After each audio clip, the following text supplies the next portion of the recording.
Welcome to the Pure American Podcast, the show where we cover what's happening in America and what maybe we think you should be paying attention to. I'm your host, Fatty, and my other wonderful host is Red Boy, unfortunately. I'm eye candy for blind people. Make sure if you're listening, or I should say actually watching us on YouTube, that you hit the subscribe.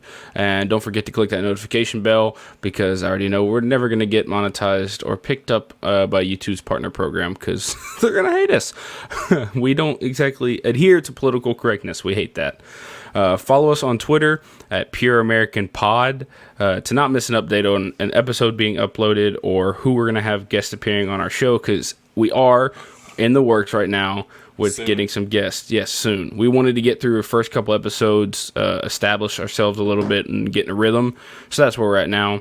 But we will bring some guests onto the show. Nice voice crack, Fatty. All right. So the topics for today's episode is kind of a semi-shorter episode, but we have a big thing that we want to cover at the end. So here we go. We're going to talk about how, for some reason, Tom Brady is racist for winning the Super Bowl. If you haven't seen that on Instagram or Twitter or wherever you get your news from, yeah, check it out. It's stupid. As you know, or some of y'all might not know, Rush Limbaugh has died. He was kind of want to say the OG conservative talk show host. Has been around for a long time. He lost his battle to cancer. That's not really what we're talking about here. We're going to talk about social media's reaction to it and how actually truly disgusting it is. And then we have the idea of canceling college debt, which surprisingly, actually, I sided with Biden on his decision with this. I don't know. Tristan, I assume you would. He doesn't want to cancel college debt, which I think is a smart move. And then finally, the one that's going to take up the majority of this time for today's episode, math is racist. So as a lot of y'all know, the Tampa Bay Buccaneers won the Super Bowl. This is old news, but what you might not have seen is the internet actually saying that Tom Brady is racist for winning the Super Bowl on Black History Month. I think anyone or everyone with common sense, I thought the same thing. I know Zach did too. We thought it was something that 4chan started just on Twitter, but then there was people actually supporting it too. A lot of us can tell when something's satire or something's like a joke, There was people actually saying, yeah, Black History Month, how could he? Dude, it's a game. We have some tweets here, right? This one comes from @_Zeets. Says, if Tom Brady beats Patrick Mahomes during Black History Month, then we have to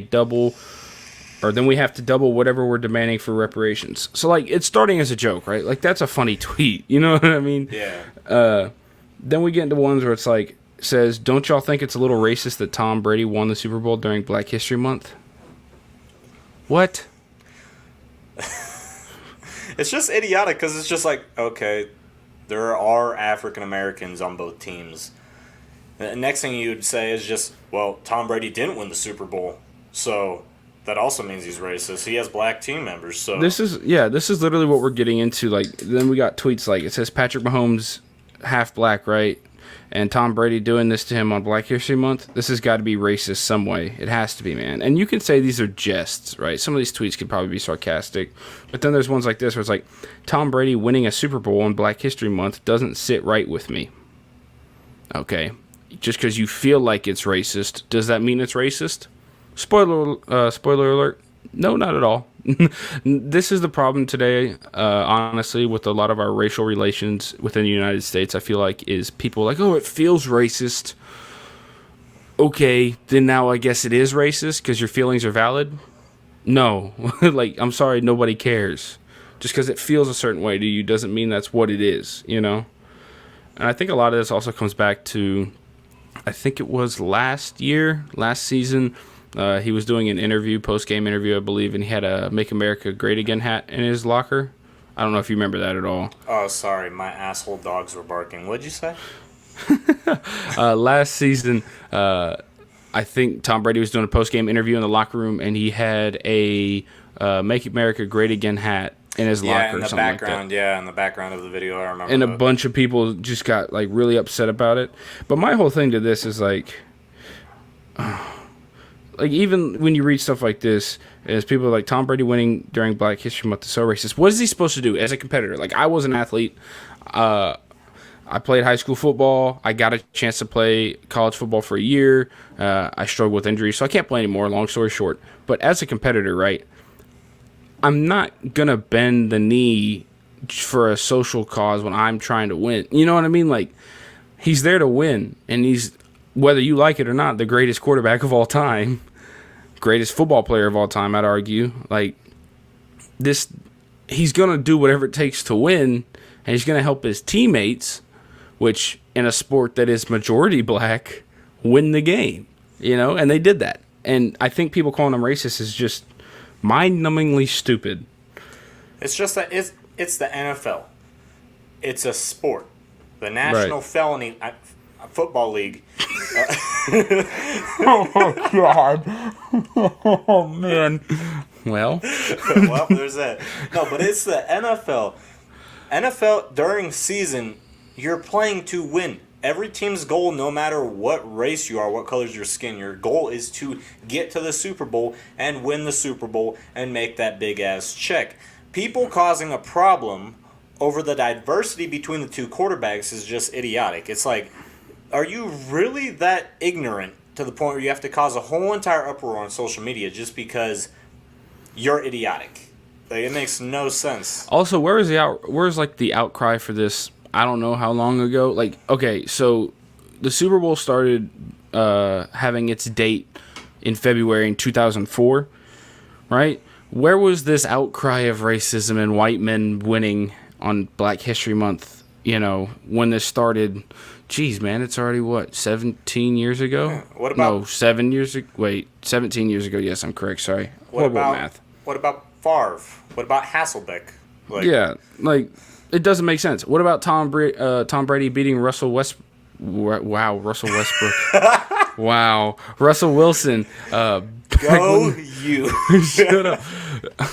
Not the basketball player. It's a whole nother story. But yeah, what about Tom Brady beating Russell Wilson? Right? That's got to be something, right? I mean, come on. Like, this is a stupid narrative. Shouldn't be this long that we're talking about it, but it's dumb. It doesn't make sense. This is where we're at in America, and this is why we have a lot of racial problems in America. I feel like it's because people do stuff like this and say it's racist, even though it's clearly not. Well, how long ago was it? I think it was the Seahawks game when Russell threw the interception to Gronk right in the end zone. No, that was Malcolm Butler. Oh yeah. Yeah, right. Yeah, when they should have ran the ball when you had Yeah. arguably the best running back in football, like at that And time. one of the most open lanes that you'd probably ever see in that whole entire game. Yeah. It's just like, where was the outcry then? You know, if Gronk wasn't white, he wouldn't have caught the ball. That's some stupid shit they would have said. They would have come up with some stupid narrative to push. What? I don't think you know what you're talking about. He threw it. I don't know who he threw it to. He threw it on a slant route. It wasn't Gronk. It was the cornerback, Malcolm Butler. I don't know what you're talking about. Oh, I thought Gronk was the one that intercepted it. No. Oh, then I'm No, lying. not that one. Yeah, you have no idea what you're talking about, Tristan. Gosh, Hey, man. I'm here for you. Dude, I swear to God, I thought it was Gronk that was the one that fucking intercepted it. No. I know he did during a regular season game one time, but no. So moving on to the topics of social media being disgusting and stupid, what's new? For some reason, I like to go on Twitter because they have a lot to say. So it's not, a lot of times it's not the right thing to say, but they have a lot to say. So it brings us Remember content. to follow us on Twitter? Yeah, follow us on American- Twitter. Pure At American. Pod. Yeah. No cast, just pod. Yeah, we ran out of character limits. So Rush Limbaugh died. Like I said in the beginning, he lost his battle with cancer. It's sad. You know, my condolences out to his family. But social media's like reaction to it is disgusting. Rest in piss. Exactly. It was rest in piss. Was trending on Twitter. One Rotten of the hell. top trending hashtags on Twitter under the politics section. Rotten Rest in hell piss. was trending. Like, okay, here's the thing, man. You don't have to agree with what people do, right? Like when RBG died, Ruth Bader Ginsburg, I personally did not like anything she did, or majority of anything she did. You know what I mean? but I'm not gonna sit there and say, yes, she's finally dead. Like, you know what I mean? I'm still gonna have respect. I was like, okay, someone who is significant, you know what I mean, in our society, right, in America, has passed away. I can still give out condolences and be a nice, respectable person, but clearly we just don't have respect anymore as a society because, I don't know, we're just going to crap on a dude for having a different opinion, and now that he's dead, you're going to say, I'm so glad he's dead. Like, come on, man. Like, this isn't a Hitler. This isn't a Stalin. This isn't one of those guys where, like, yeah, no, it's a good thing he's dead. No, this is literally a guy who just all he did was voice his opinion, and they weren't even dangerous opinions, honestly. Like, I don't know. It's just, like you said, it's just, I'm not going to just say Democrats. I'm not just going to say the left. I mean, the right does it too. Personally, for me, from what I see, it's more prominently done on the left. But, like, if you have a difference of opinion, all these woke liberals, they'll wish death upon you. If someone dies that was within your party, they're just like, oh, good. Great. Yeah. Like, fantastic. It's just like, well, at least he's not here to, go against us anymore. It's like, right. Well, you're right. I mean, there was a bunch of people on the right that I know and I'm fully aware of. They're like, when RBG died, it's like, yeah, right now. I'm like, dude, like that's not good. That's not something you do. On both sides, there's a lot of toxic people on both sides. Really, it's the younger generation too. You know what I mean? That's why I said all these woke people. Meaning all these younger people who come in and they're raised by their parents who might be hardcore Republican, hardcore Democrat. And that's all they've known their whole life. Right. And then they're just like, okay, well, my other liberal friends, my other conservative friends say this dude's bad. He died. He/she died /it/everything. Attack helicopter. Attack helicopter. 127 cubic foot mini fridge. But that's besides the point. So, like, someone dies, and all these people, since they're woke, are just like, you know what? We have social media. Let's make fun of him. Nothing bad's gonna happen. Right. It's stupid. It shows a lack of respect, which is the problem these days. Because, like, I think one of the things that's also been trending on like TikTok, like I said, me and Tristan are on TikTok. It's what we do. There's been, I don't know if you've seen it. It's like the trend where they're dancing, where it's like they'll show somebody and then they'll show somebody else. Where it's like, oh man, it's like maybe like a fuck your homie dead one. No, it's a whole different thing. Where it's like shows, okay, you're I don't know, half Asian guy, and then they'll show me. It's like a fat white guy, and then they'll do like the dance where they're above the camera swinging their arms. They're just like podcasts. Yeah, there's one where it's like left-leaning girl, right-leaning boy, a solid relationship, like they're dating, and I'm like, that's cool. You know what I mean? Personally, would I do that? No. You know what I mean? My girlfriend right now is not. She's right-leaning like I am, but I would have to stay away from politics, that whole like relationship. Yeah, but the whole thing, hard. The whole thing is like the comment section is disgusting with these people. They're dragging these people through the mud. And it's usually, most of the time, because, majority of the time it is this way on social media, the left-leaning people are like, oh, I can't believe you're dating someone who wants to take away human rights. I wouldn't be dating a modern-day Nazi. Anyway, the comment section is absolutely horrible. Like, tearing them apart. It's like, I'd never date a new-age Nazi or a neo-Nazi or what. Cool, don't do that. I don't like supremacists. I don't like neo-Nazis and white supremacists anyway. But that's not what these people are. You know what I mean? Like, it's stupid to me because politics are important in our society. Like, 100%, right? I feel like people should know a decent bit about politics and what's going on so they're aware of certain situations, and then they can take that information and vote for who they want to vote for.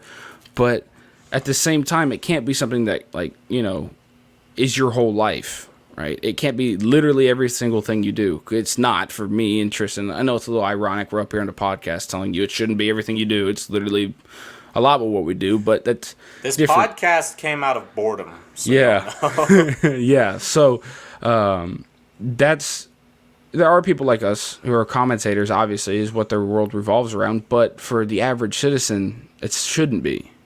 You know what I mean? Just because someone votes differently than you doesn't mean you should just never want to talk to them or be friends with them. You know what I mean? A couple of my good friends are left leaning, and it's nice, kind of, sometimes to have that refreshing other side that doesn't agree with every single thing I say and is constantly, yeah, you're right, or you're right, and all this other stuff. You know what I mean? Like yes men, essentially. Well, related back to what you just said about when people are just like, I wouldn't say doxing, but ridiculing these people who are doing Republican dating a Democrat. You know what I'm talking about? Right. It kind of, for me personally, it relates back to how I see like third party voting. Because personally, for me, I'd love to see a third party candidate win in the future because Right. I want to see how it goes, because you have this stupid brainwash that it's only a two-party system, which in fact, yes, I'm not gonna lie, it is a two-party system right now because no one believes in third-party voting. It's Yeah. the way how I'm trying to relate it is people are so brainwashed to think that there are two narratives to fit, and when someone combines them or goes against them, they're just like ridicule. Right. They're like outcasts. You got to outcast them because they don't fit a Republican narrative, they don't fit a Democratic narrative. They're just like, okay, well, these guys are different. Let's boot them. Let's make fun of them. Just let them live their lives. It's not that fucking hard. It is stupid, bro.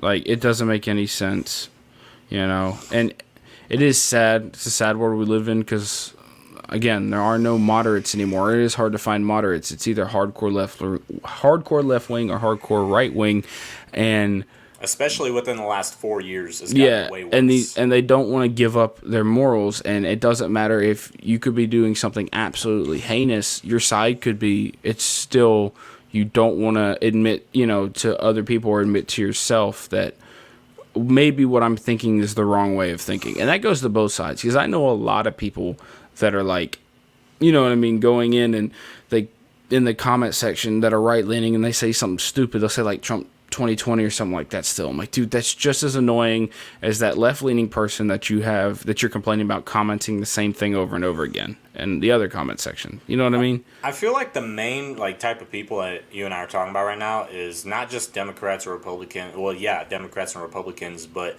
like authoritarian Democrat Republicans, like far left, super far right. Those are the only people that are causing problems.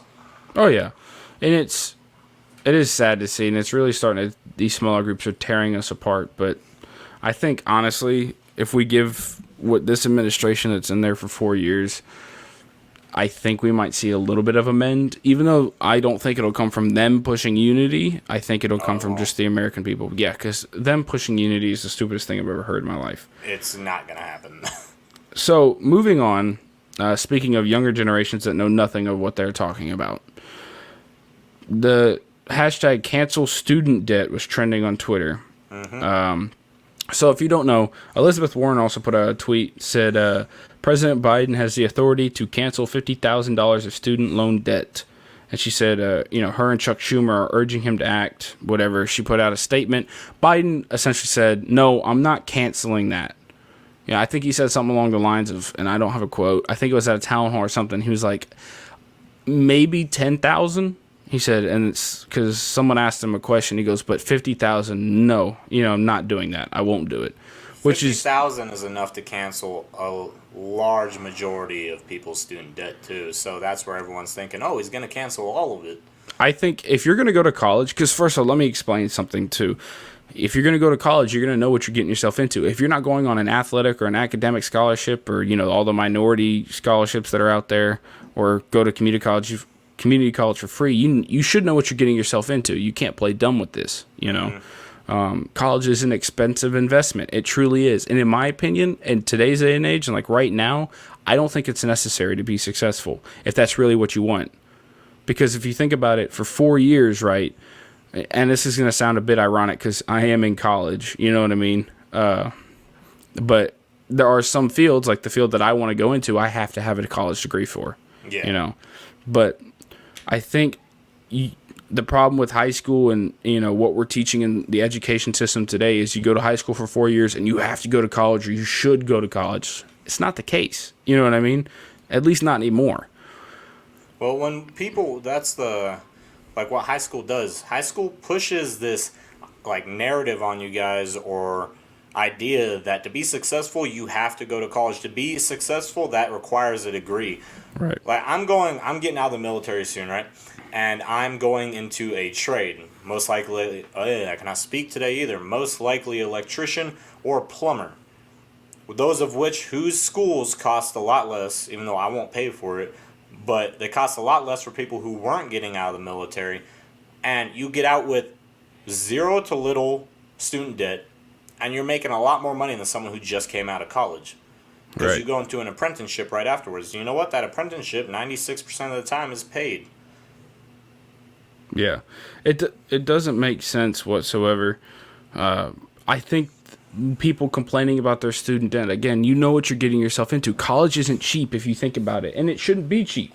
You know, it really shouldn't be, because if we look at like, I don't know, what you got to go through when you go to college, right? If most people will go and live on campus at college, correct? You know, that's expensive. Living expenses are a thing, and they are expensive, especially when you buy a meal plan when you go on campus. That's a lot of money. You got to pay for books, then you got to pay all the staff and everybody, right? So there's going to be a lot of money involved. So you're going to come out with debt if you don't have a scholarship. You know what I mean? But that's something you should be aware of. By the way, also, if you're paying, like if you get out of college and you start paying immediately or putting money away for your college debt, and maybe not going out and, you know, when you first graduate from college, you're not going to be able to go out and buy a house immediately. Some people might, but anyway, the majority Daddy's of people, money. yeah, the majority of people aren't going to be able to go out and buy a house immediately, or, you know, maybe they're not going to have the financial stability to start a giant family off the rip with their significant other, you know, they meet in college or whatever, or go out and buy a fancy car or move to Cali with their new job, right? I think a lot of people don't understand how to handle money too, where when you get out of college, a lot of that money that you're putting, you know, that you're bringing in now from your job, you should probably be putting towards your college debt, you know, stuff that you don't need, instead of buying all this crazy stuff. Yeah, That's because one way to do people it. think like, oh, well, I'm out of college now. I'm making Yeah. all this quote unquote money, however, whatever the percent or not percentage, whatever the amount is. I mean, Just like let's go buy a new car. I'm like, okay, you still have what? yeah. 70,000? Well, that'd be more like med school 70,000. I want to say, but you still have Well, thousands of dollars to pay you can off. still come out with like 50K. Like, Really? oh yeah. My dad came out with debt. Him and my mom both worked, and that's what they put their money towards for a while. And that was before they even got a house. You know, like, Yeah. You I think don't need to buy a house once you're out of college. yeah, get an apartment. Go live with your parents if you're willing to for a couple years. Like, that's not even a bad idea. If they're, it's kind of rent free. You're just building up money. Don't stay there till you're 30. Don't do that. But still, you know what I mean? Even if you have to pay rent with your parents, if your parents are cool, they're not going to charge you $1,200 to stay in your old bedroom. Exactly. I think people are making poor money decisions, and that's where we're getting a lot of people not being able to pay off their college debt. But I will say this to get to the main point of what we're trying to say. College is not necessary in this day and age. Everybody knew their mother, because of what we're taught in high school, is you have to go to college, get to college, get to college, to get these good paying jobs. That's not the case. That's not the case at all. And just like, you know, anything, when you look at an economic standpoint or supply and demand, when there's an arching amount of supply of something, right? It's like, okay, you get a bachelor's degree, you get a bachelor's degree, you get a bachelor's degree. I'm going to say it right now, bachelor's degrees these days really don't mean much, right? A lot of people are going back to get their master's so they can get better paying jobs, and then obviously doctorates and whatnot to get the super high up paying jobs. Everybody and their mother's going out to get a bachelor's degree. There's no need to do that anymore. What we don't have a lot of people doing is going out and getting trades, which, by the way, trade school is a lot cheaper than college, and it promotes 100% job placement. Yeah, so for me, because I'm going into a trade, my school that I'm looking at, if I was not in the military, if I didn't have a GI Bill or the Montgomery, post 9/11, whatever, for 3 years, $2,200 plus for those 3 years, you're getting paid, and your salary is. I know there's some people watching this gonna be like, "Oh, well, that's low." You're making 46 grand a year, which is still you're getting paid to go to school to learn how to Right. do your job, working 7 o'clock in the morning to 3:30, and then 7 to 1 on Friday with 1 day of school, and you're making 46 grand with full benefits. And Right. that's just for mine doing electrician, but you got to look at it. Plumber apprenticeships pay more than what mine do. Welders pay a little bit more, but you still get all the benefits that you'd ever want. and you're learning a trade that's not going to run out of a need for people. You're always going to be needed. There's no way that, Right. well, I mean, I wouldn't say no way. Later on, probably in like 100 years or so, there's going to be a lot more robots doing our work. Within our lifetime. Yeah. Within our lifetime, I'd argue. Yeah. But lineman workers, you're going to be needed for that. If you want to think about it, once you make journeyman lineman, you're making about 80 grand a year, 90 grand a year. Yeah. There's a lot of people, too, like, because everyone's going to college, there's not a lot of people going out and doing these trades, and the people that are still doing these trade jobs, your HVACs, you know, all this stuff like that, they're getting older, and there's not a lot of people coming in to fill their shoes, which means there's going to be more demand for the jobs, which means they're going to pay more. It's just how it works, you know? There is a shortage, too, of tradesmen. It's from a study that I read. There's a shortage, too. So they're wanting people to go into trades, but with everyone's parents and everything now being so easily influenced, they're just like, okay, well, you have to go to college. Right. Like, okay, so Becky over there, who has $50,000 in student debt, and then Ricky, who doesn't have any student debt, is making a shit ton of money. What is your liberal arts degree going to do for society? Jack and shit. It's not going to do nothing. And college isn't something you have to necessarily do right out of high school either. I mean, you go to community college for like 2 years, either to next to nothing, you know, get you an associate's degree, go start working, maybe go back and get a 4-year degree, you know, finish off your 4-year degree. It's not a hard thing to do. Go to the military. I know Tristan and every other military people have an opinion, but it is a good paying, it's a good job. It's stability, I'll tell you that. There's a lot of career choices coming out of it depending on what you go in to do. Even if you wanted to, right after high school, if you want to take a break for a year, because I know a lot of people's parents, my parents rushed my sister into going to college. They rush them. They don't really have an idea of what they want to do. My sister changed her major like 3 times. Yeah, you see that a lot. Take a year, figure out what you want to do. Don't let other people influence you. Mm-hmm. Make sure you have a plan, then go about it. I just figured out, I mean, the reason I went to college was to play football. That didn't work. Now it took me, I was undecided. Now I finally know what I want to do. And yeah, like now I have to stay in college for my degree. But I still recognize that if I wouldn't have played football, probably wouldn't have gone to college, probably would have gone to trade school and started working. You know, I think I have to look up the average income of a bachelor's degree. Like, I don't know. Hold on, let me look, because I know it's not much. Let's see. So we'll look up what you make first year out of college.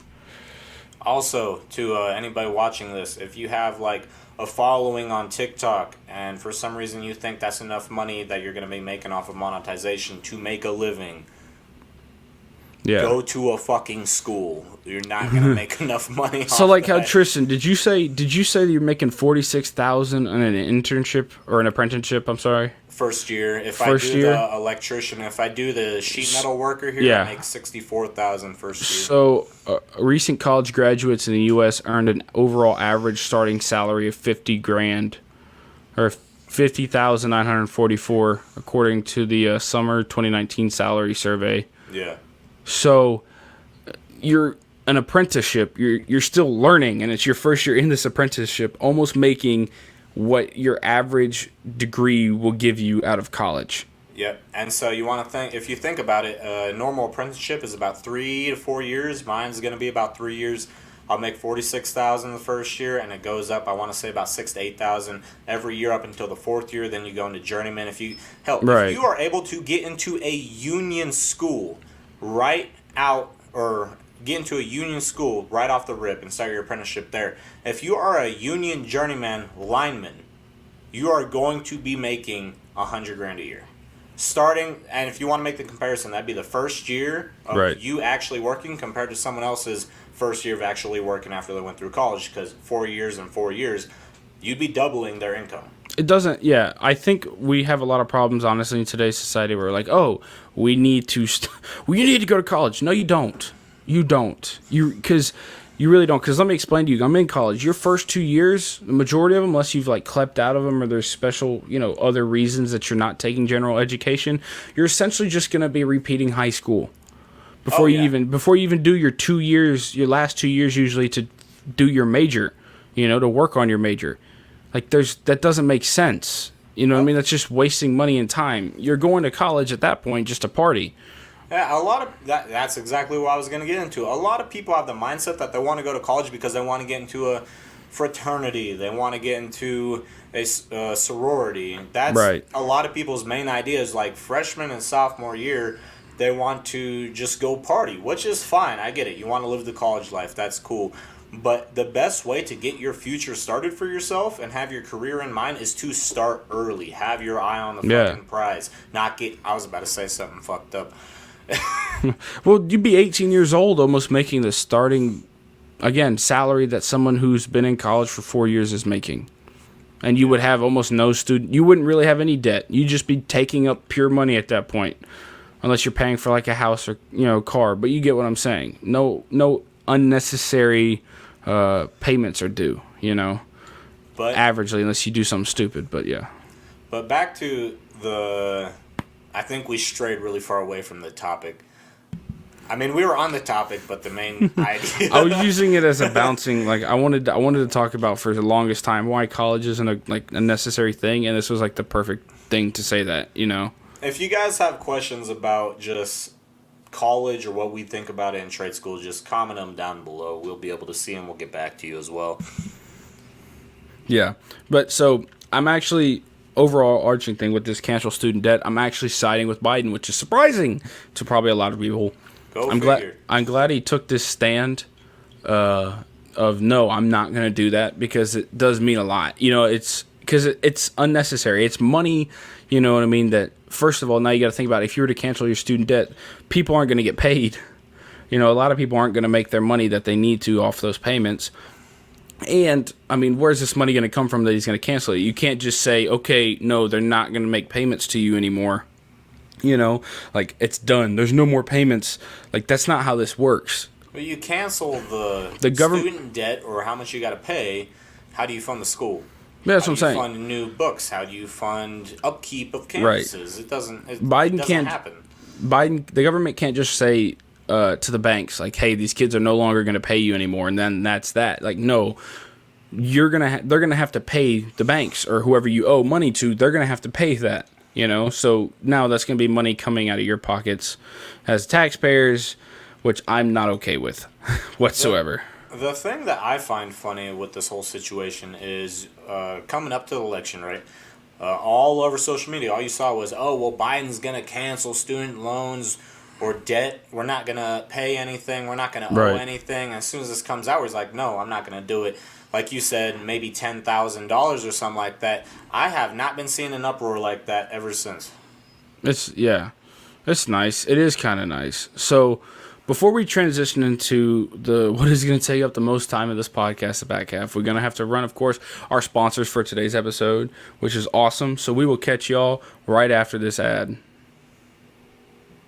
Hey everybody, it's Fatty. I'm here to come in and thank our sponsors real quick for today's episode. Our sponsor for today's episode is Anchor. If you don't know what Anchor is, it's a free service to use to produce and edit your podcast. They got an awesome, clean site that is perfect for anybody that wants to get started podcasting. They're 100% free, and they're what me and Redboy use for our podcast. My personal favorite thing about Anchor is they will distribute your podcast to almost anywhere you can listen to podcasts. That includes Apple Podcasts, Google Podcasts, and Spotify. Did I mention it's free? I mean, I love free stuff. I'm a college student, so anything I can get for free is awesome. They also let you monetize your podcast with no minimum listener requirements. So if you have an idea for a podcast that you want to record, do it. Go ahead and go to anchor.fm, that's anchor.fm, or download their free app. The app lets you edit and record your podcast on the go. I mean, that's pretty sweet. Look, I won't ever give you an ad for something that I personally don't use or enjoy. So let me tell you, I use and enjoy this service very much. So get out there, let the world know what your ideas are, what your opinions are, and I'll see you on Anchor. Now, back to the episode. So, math is racist. If you didn't know, now you know. Straight up.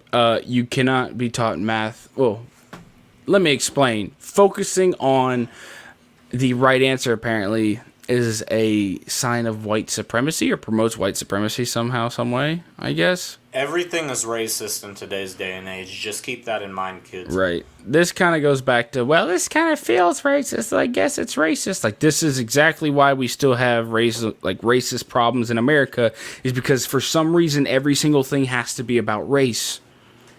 Spoiler alert, it doesn't have to be. So, if we look at, let's go ahead and look at the article, really. Yeah. As Tristan pops a cold one. Yes, sir. Just letting y'all know, we are not sponsored by Michelob Ultra. Just one of my friends put me on this. Pretty fire. Even though I'm pretty sure half of y'all aren't able to drink yet, legally. Great, Tristan. Way to really. Hey, it's a disclaimer, all right? All right. So I'm here for y'all. We're going to go ahead and take a look at this article, which is from it's My Northwest. I believe it's a local news station. It's conservative talk radio, actually. So let's go ahead and take a look at the. Here we go. So, Bill and Melinda Gates, Bill Gates, they are funding, it says right here, the foundation is bankrolling Math is Racist Lunacy. Their foundation is helping these people pay bills, essentially is what's going on here. All right. So, it says a group of fringe educators have compiled a 6-part toolkit. We have that toolkit, by the way. We'll be looking at that too. Offering an integrated approach to developing an anti-racist math practice viewed through a social justice lens. It chides the concept of mathematics being purely objective as unequivocally false. What? So math is very objective based. You're using an equation or formula to get to an answer, to an objective. Apparently it's false. It argues focusing on the right answer to math questions as an example of white supremacy. I swear to God, I'm losing brain cells every day. Every single day. Kids, if you didn't know, y equals mx plus b equals racism. That's the answer. Just if it's not on there, just write. If it's not A, B, C, or D, just put E and write it in, because I can guarantee you that's what it is. If you get an A, then you owe me $20. If you get anything other, you can sue me. Right. So, as we see here, the toolkit focuses on the 2021 progressive buzzword of equity, which is, something that has been flying around a lot recently. And like I said, claims white supremacy and mathematics go hand in hand. How, you might ask? That's a great question. I'm so glad you asked this question. Let's take a look. So, if we're taking a look at the dismantling racism in mathematics instruction.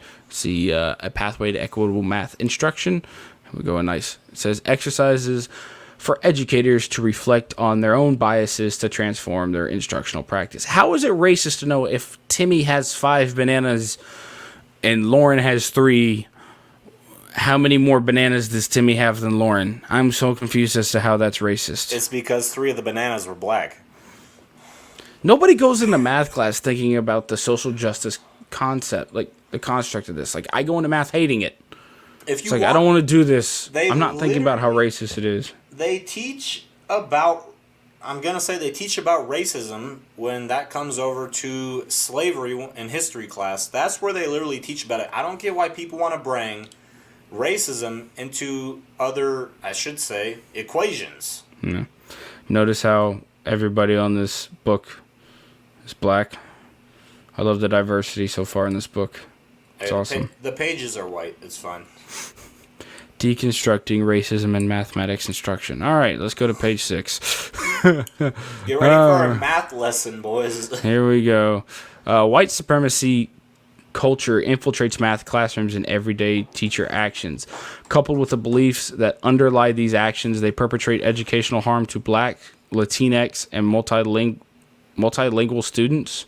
Yeah. Well, can't white people be multilingual?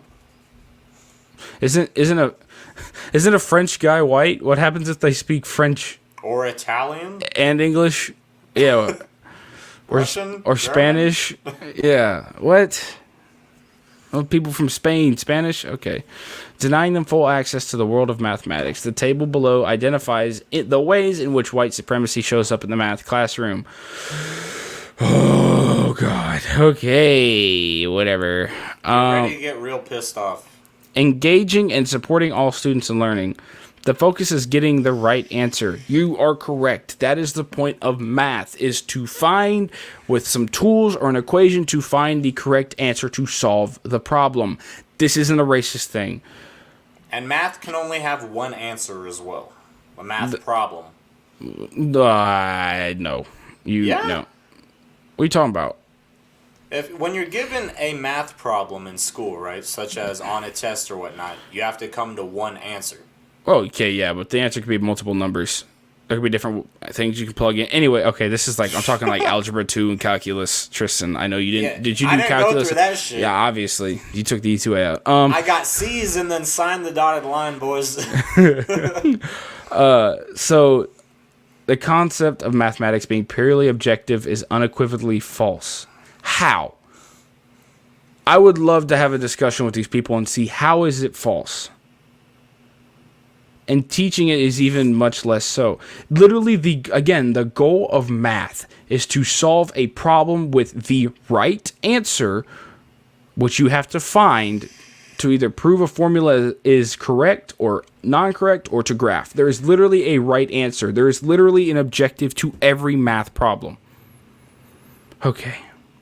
Upholding the idea that there are always right and wrong answers perpetuate objectivity as well as fear of open conflict. No, it doesn't. So I'm already getting where this is coming from. It is saying that this idea that there are right and wrong answers is somehow going to translate into the world that you live in, that there's always right and wrong answers to questions, which we know is not true, because if you were to go to, I don't know, let's say you have math class during third period of high school, go to fourth period, go to English class, you'll instantly learn that there are different ways to get something done, and morals have an effect on whether or not you think it's the right answer or not. Here we go. Instead of teaching that there's one right or wrong answer in a math class or in a math problem, you could do a verbal choose problems that have complex, competing, or multiple answers. You could do a verbal example. Come up with at least 2 answers that might solve this problem. Why? Dude, I'm telling you, 2 plus 2 equals 4. It doesn't equal 4 and 12. Yeah, this doesn't make sense. It's like, I know this is a very far-fetched stretch to think about, but in my mind, it's almost like they're thinking, we need to change math. That way 4 can equal fucking 6 too. There's already no one likes to sit there and do long division on the paper because it takes a lot of time. I don't even remember how to do that. Now you're going to tell me that I got to sit there and do even more work to figure out the other right answer versus just saying, hey, what's 2 plus X that equals 4? 4. 2. 2. Sorry. Sorry. I'm tired. It's been a long day. So it comes up, no, little Timmy. It's what is the other answer? It's like, nah, it's just 2. 2 plus 2 is 4. Look, I did on my fingers. 2, 2, 4.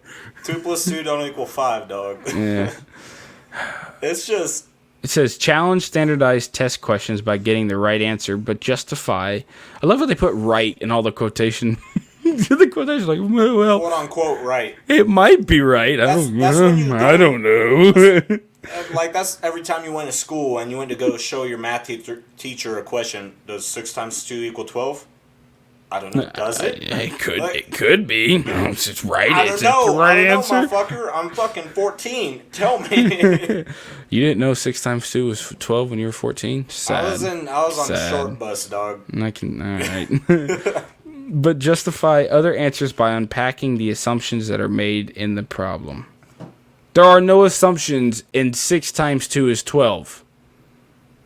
There's no assumptions that the slope equals, or no, that a line on a graph, the formula for that, the equation is y equals mx plus b. There's no assumptions, there's no other assumptions that the m is slope in that equation. Tristan, that's which way the line goes and how you space out the different points on the line. If you didn't know that, we're gonna ignore the fact you insulted me, but but I was thinking in my mind, I'm just like hearing this whole thing to me literally sounds like they're insulting black people.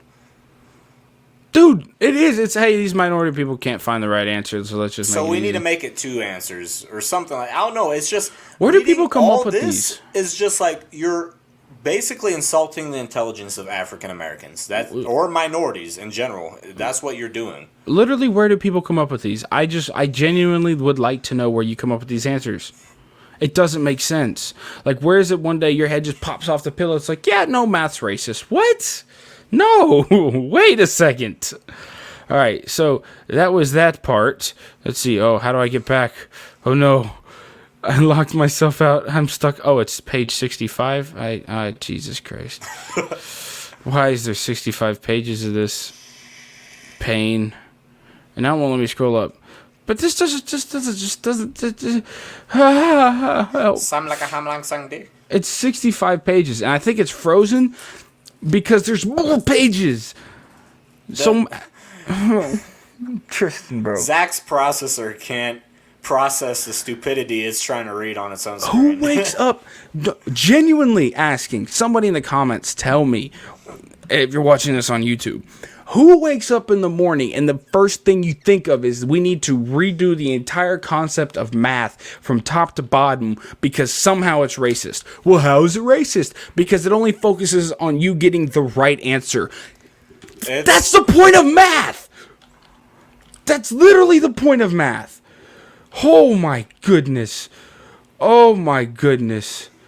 It just doesn't make sense, man. It just don't. Like, what is the point, Tristan? Help me understand this before I have an aneurysm. Everyone, mitochondria being the powerhouse of the cell is also racist. No, like, at this point, what is the point? At this point, what is the point? Because we have all this, we have this other stuff too, right? So I have these other overlays. Luckily, I can save the day. So here we go. The Seattle school leads controversial push to rehumanize math. What do you mean rehumanize? When was it ever dehumanized? Like, Here we go. The Seattle School District is planning to infuse all K-12 math classes with ethnic studies questions and encourage students to explore how math has been appropriated by Western culture and used in systems of power and oppression.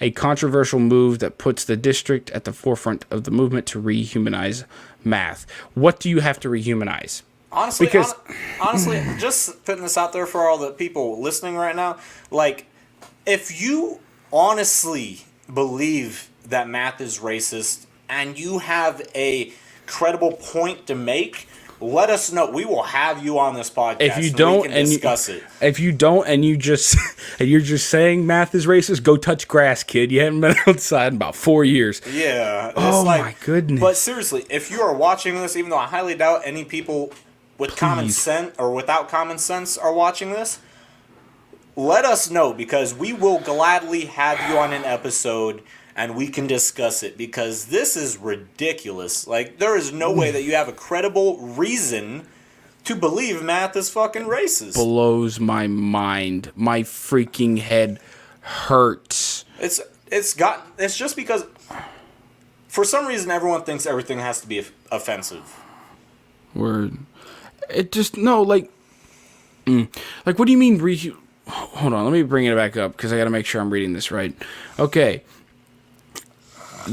Is planning to infuse all K-12 math classes with ethnic studies questions. Great. Because the first thing I want to do when I sit my grumpy self down in my math class chair, because I already don't want to be there, the first thing I want to think about is not only am I learning about how to graph a line, but now I got to realize I got to find out and listen to this ethnic studies history lesson on why is math racist? Or how did Western culture screw up math? You can't screw up numbers. Are the most pure thing out there. They're numbers. They don't change. 3 here means 3 in Saudi Arabia. 3 in England means 3 in Tokyo. It's the same thing. They don't change. They don't have a language. It is incredibly hard to appropriate numbers because you can't. It's because, dude, they're stretching. They're just reaching for everything. Number 2 is not oppressed. Like, It's a number. It doesn't make sense. Okay, so I have the page next back thing up. you know, people are going to be mad that numbers are normally written in a certain color. The numbers, Mason, what do they mean? Alright, moving on, because I got the freaking thing to work back up. Let's just. Okay. That's just. Oh, wait. The only way to undo racism is to consistently identify and describe it and then dismantle it. Please, someone describe how numbers are fucking racist. That's not the way to get rid of racism. Oh my god. No. When you keep identifying and describing it, you're not dismantling. You can't dismantle it. You're just then building up this more thing of everything's racist, and you constantly have more problems and more problems and more problems. And look, I'm not saying to ignore actual racism. Don't do that. But don't start saying everything's racism and creating these non-existent problems, right, that aren't a real thing, because they're not a real thing. The more you talk about it, the more it happens. Who was the dude? What's his name? Oh, man. Wallen? No. He played... Morgan Freeman? Yes, thank you. Almost knocked my computer off. Thank you. Morgan Freeman said the best way to stop experiencing racism, and maybe we stop talking about it. Like, this is the prime example. This is what he means. Stop doing this. It's like... I can't even, think of something right now because this is baffling me that people actually agree with this. There's people that actually make videos and people that talk about it online that are in full support of this. And you want to know the people, the color of their skin that are normally talking about it? White people. Hold on, what is it? Center ethnomathematics. What is ethnomathematics? I swear to God, if I have to send my kid to high school, right, and he has to take pre-calculus and then ethnomathematics. Dude, okay. Ethnomathematics is literally just ethnic math. If that's what it is, I'm done. Jesus Christ. Fucking done. Here we go. What is ethnomathematics, you might ask? Well, I'm so glad I could answer. Actually, I lied. I hate everything about this. I want to shoot myself. Not actually. That's a joke. Don't take it so hard. Okay. Recognize the ways that communities of color engage in mathematics and problem solving in their everyday lives.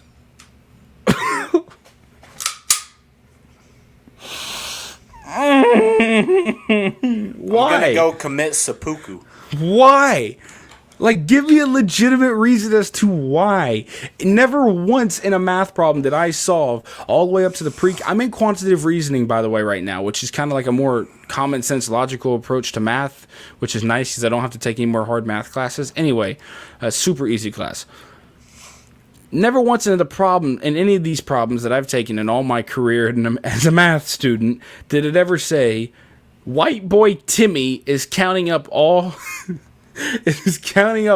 of his apples that him and his white family have as they're going to go trade with their white neighbor. And white.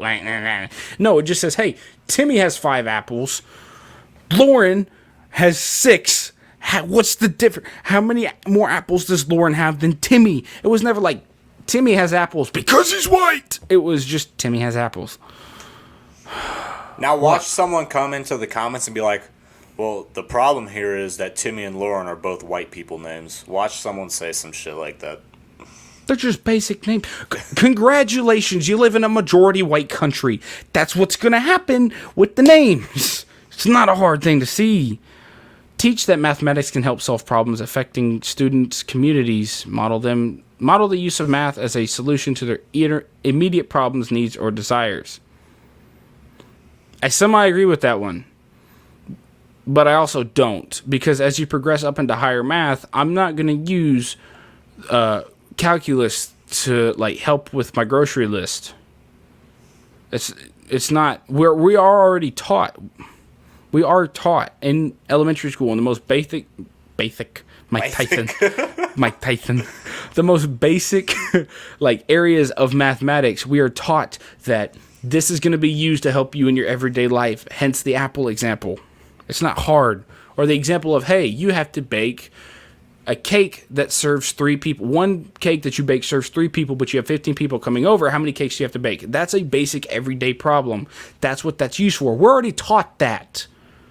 You don't need to spin it around to Jaquan has to make, I don't know, X amount deliveries to all of his other black neighbors because nobody cares. It's just, hey, so-and-so has to do this with this. It's math. It's math. Math doesn't have a race. It's numbers. It's literally, it's the most purest thing in the world. Identify and challenge the ways that math is used to uphold capitalism. Ah, there it is. There it is. There's the Marxism. I knew it was in there somewhere. Identify and challenge the racist fucking views. Capitalist imperialist racist. Let me explain something to you, shall I? Allow me to. Maybe you're focusing too much on math and you haven't taken history in a while. We're not an imperialist nation anymore. We haven't been for a minute. Couple years. Golly. Racist. Where's the race? You know what? I kind of want to make this joke, but I'm scared. Make it. Fuck it. Some boy down in, like, the middle of nowhere, Mississippi, shout out to all my Mississippi people. It's like, hey, Cletus, there's about 6 of us white folks and 2 of them non-white folks. What? Solve that for me. How many more of them? How many more of us is there of them?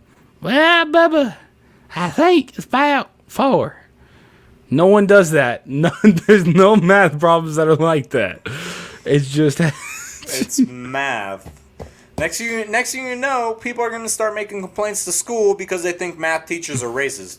Next thing you know, math ain't getting taught in high school no more. Teach the value of math as both an abstract concept and a useful tool every day. You mean like we already do? We do that. It happens. There are professions that literally center around math. Expose students to the example of people who have used math as resistance. Provide learning opportunities that use math as resistance. If there are 5 Black Lives Matter protesters being zip-tied to the ground by capitalist pigs, how many others are going to be needed to cut them free? Shut up. If there are 5 non-identifying, non-binary, pansexual, transgender Apache helicopters in one bathroom with only 3 urinals, how many can use the urinals? Trick question. Not all of them have penises. Stop being a bigot. What? For a Viva la math resistance. Like, that makes no sense. Characteristics. Continued characteristics of anti-racist math educators. By the way, look. If your teacher starts to implement this, right? I'll be honest with you. Change your class immediately. Get out of there. Run. Don't fail the class. Just try and change classes for your own health. Yeah, go see your student counselor. If they ask you who did that, tell them me, and we'll have them on the podcast. Yeah. And they can get made fun of too. Characteristics of anti-racist math educators. Make rigor accessible through strong and thoughtful scaffolding. What? Okay. Teach rich, thoughtful, complex mathematics. So we're teaching math. Nice to know. That's what you're supposed to do as you progress in grades. This is literally how to be a teacher. Use mistakes as opportunities for learning. You don't need to put anti-racist math educator. You could just put characteristics of a math educator. There's nothing in here that doesn't already happen. Understand? Oh my gee. What was it? Use mistakes as an opportunity for learning. Welcome to literally every teacher and coach ever, and parents. That's what we call staying after class. This is called basic. This is what you learn in teacher class, teacher school. This is getting extra whatever that help. is. The school of education. If you're trying to be a teacher, prepare students of color to close gap in access to STEM fields. Let me actually say that STEM is not a great. I would much prefer my kid to go into a trade school than to the STEM field because there's not a lot of jobs in STEMs. STEM was this hyped up thing. It's really not. Whatever. Teach students of color about the career and financial opportunities in math and STEM fields. Cool. Teach everybody that, and whether or not they actually want to go in there or not, that's up to them. You can't force them. Wait a second. Encourage them to disrupt the disproportionate push out of people of color in those fields. Yeah, because all of us... There it is. There it is. All of us white people got in a huddle secretly with no one that wasn't white allowed, and we said, yeah, see? We're not going to let these people of color come in, see? It's going to be a white field, see? No one said that. No one at all said that. This isn't 1940s Nazi Germany, okay? Like...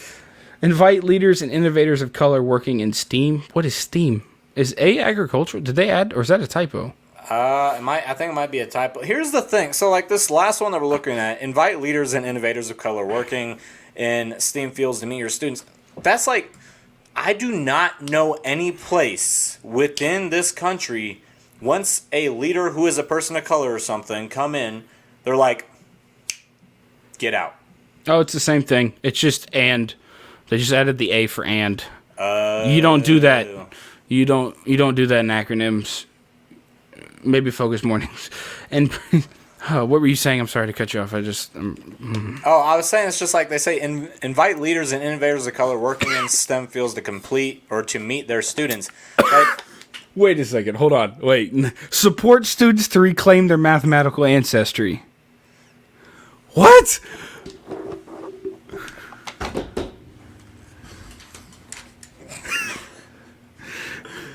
What do you mean? What does that mean? I'm so confused.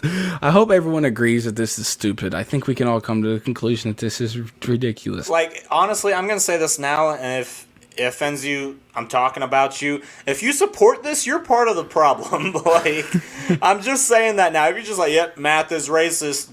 Dude, go do a history lesson. Go back to math. Intentionally include mathematicians of color.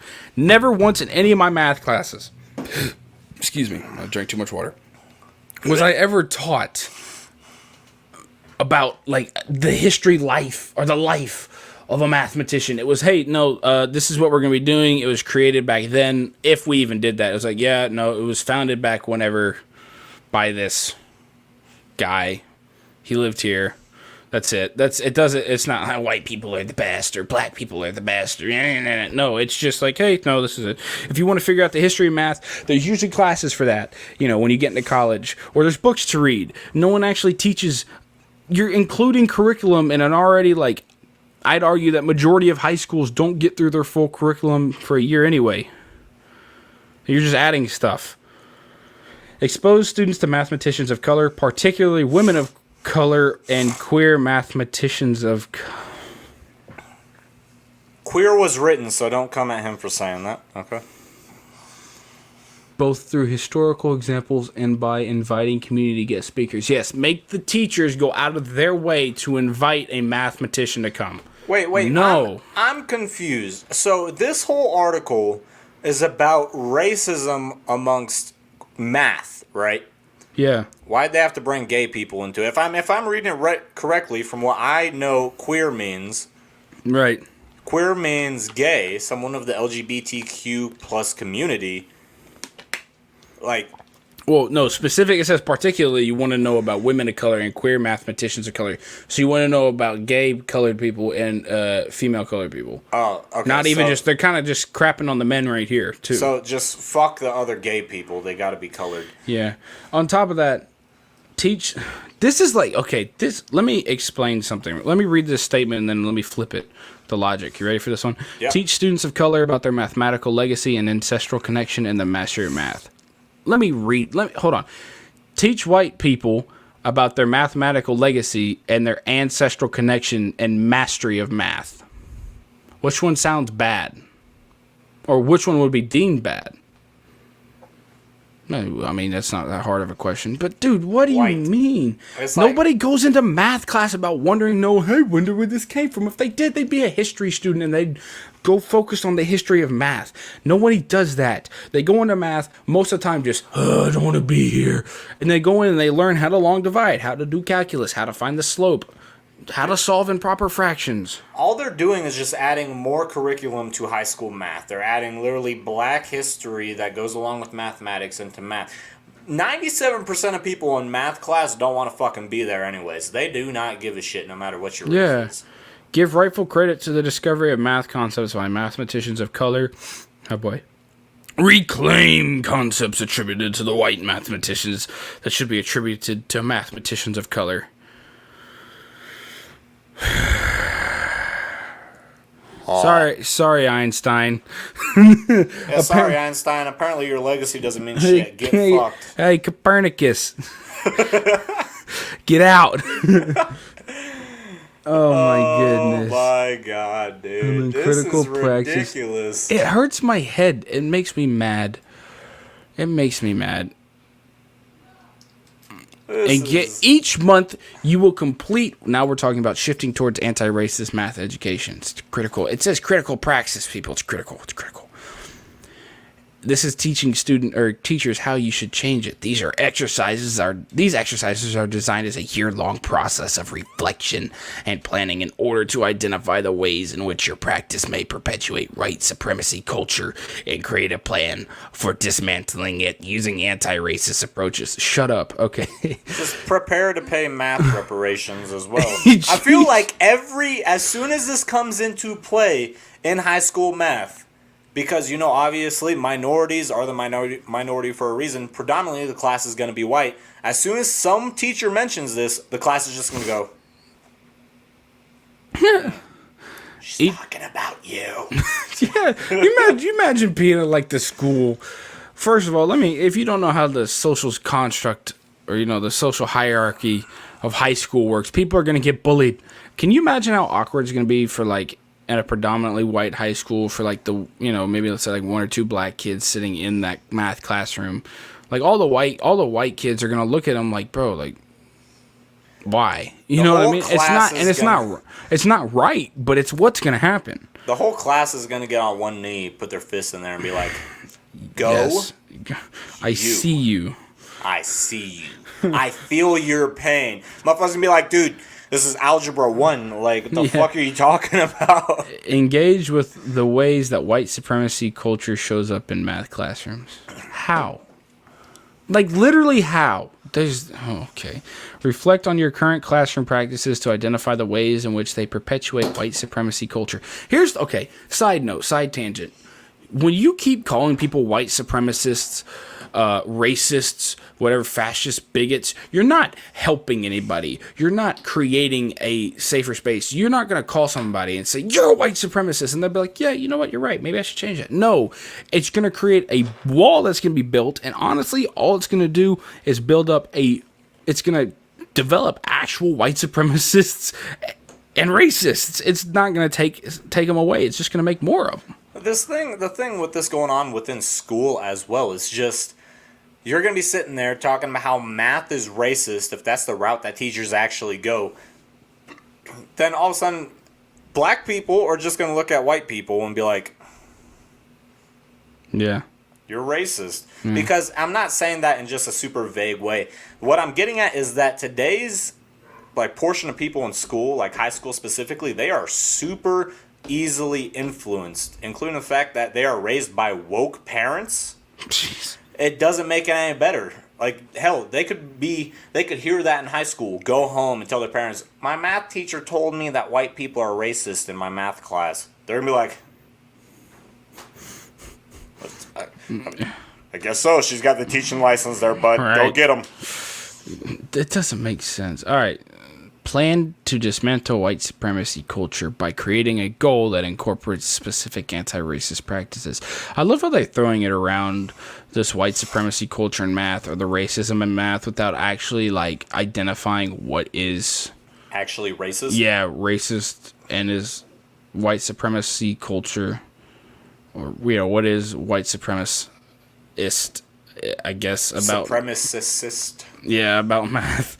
Act with accountability by carrying out the plan, and reflect on ways in which your practices align with anti-racist math education. Oh, great. You're going to have the most egotistical math teachers ever. So, yeah, you know what? I did teach anti-racism today. I'm a good person. Let me go eat another cookie while I watch my cankles expand. They're going to go to every Black Lives Matter riot or Black Lives Matter protest within every 4 years and be like, "I taught anti-racism in math." Go, I I want to see. Oh man, calendar. They have a calendar. Dude, it's not even a cool acronym. Einstein's punching the air right now. He's rolling in his grave. Yeah. Oh my goodness. I'm not reading this whole thing. If you guys want to read it, we'll put it in the description. Yeah, I'll put it in the description. Go to equitableMath.org. Although I'll be surprised if anyone wants to read all of it. Yeah, it really hurts my head, man. It really, truly does. And it hurts my heart. Well, it doesn't hurt. It does hurt my heart because it's stupid. It's a thing that shouldn't exist. But again, you're causing a bigger divide. That's how I see it. That's all you're doing. You're making things racist and political that don't need to be racist and political. And it's the same deal with Texas right now. Like, Texas is getting hammered, and there's a lot of people that are freezing and a lot of people that are losing power and that are suffering, but for some reason it's being made political. Things don't always need to be political. They're like, oh, well, if they didn't vote red. Like, dude, you got babies and teenagers that are freezing. More than, I think it is more than half of the state is out of power. But that also might have been a graph or also a study based on the big cities. But it has nothing to do with politics. You're literally you're changing it to politics to try and make it seem like Republicans are bad and they caused it. Yeah, it's not something that, like, again, there's something that you don't need to do. And it goes both ways, like the Texas incident. I'm saying Republicans yelling at Democrats and Democrats yelling at Republicans. What's new? But it's like for something like that that's unnecessary. Or something like this math thing that is extremely unnecessary. It's stupid. You don't need to make it political. I have never once seen white supremacy. You can say, it's because you're white. You never experienced it. I will go. You want me to call my friends from back home? We'll see. Like, how many people actually thought math was racist? No one did. Most people were like, I don't want to be here, which I'd argue a lot of people would think that way. Most people. Most sensible people. I'd skip class, just math class, a lot because you know why? Math sucks. Math is horrible. And it's not because it's racist. And it's not because it's racist. I'm an Asian American. I didn't walk in there and be like, white supremacy, fuck. Should be easier for you. What do you mean? Or it should be 50% easier. Yeah, it was supposed to be easier. It was supposed to be 50% easier, but I think the white in me overcame it, and now I don't even know how to do long division. You shouldn't need a calculator that whole time. That sucks because me going into electrician, I have to take an aptitude test, which is like it's basic algebra, and I was taking the test, like the pre-test, just as a test. I have no idea what the fuck they're talking about. Why you not doctor? Why you not doctor? I'm just like, I don't know. I don't know, brother. Couldn't tell you, chief. It's the white in me. It's steeping into my soul. Give me a couple weeks, we'll figure it out. Does anybody have teriyaki chicken? Made with Siamese kitty. There's the Asian side right there. Oh, yeah, there. Well, as you folks can see, bro. It was like southern and douchey at the same time. Y'all can see it's not a good thing to have to push political correctness that hard. Like, I'm anti-PC 100%. PC culture sucks. I think political correctness has no place within our society, to be honest with you. And when you're pushing it like this, no. Like, don't. Stop. No, stop. Don't. Period. And then stop. Don't. You get what I'm saying? Okay, cool. Sorry. Having an aneurysm from reading absolute garbage for like 20 minutes. That's stuff that makes no sense. So, yeah. We appreciate y'all. This episode was a little bit shorter than what we normally do. It's fine. If y'all are on YouTube, make sure you subscribe. Hit the notification bell. If you're on Spotify, Apple Podcasts, Google Podcasts, any other thing that it's on, if you look it up, make sure you, follow it if you can. Subscribe to it if you can. Leave us a review, a thumbs up. Tell us what you think in the comments. Let us know what we missed. If we want to talk about something more, do it, I guess. We have some pretty cool stuff coming down the pipeline for y'all. We're going to get into our normal uploading schedule for now, which is Tuesday, Thursdays, until maybe something happens and we'll start uploading more, right? And Thursdays is most likely going to be the days. I think that's what you were talking about. Yeah. When we bring on a guest or something to talk about a certain situation going on in the world, or mainly our country, something like this. But we're getting a little list together. We're going to see who we want to bring on, and we're hoping that you guys like what comes next. Yeah, we appreciate y'all, man. Keep running it up. Yeah, we'll catch y'all in the next one. This has been Fatty. That's Red Boy, unfortunately. The face. Shut up. We'll see y'all in the next one. Deuces, man.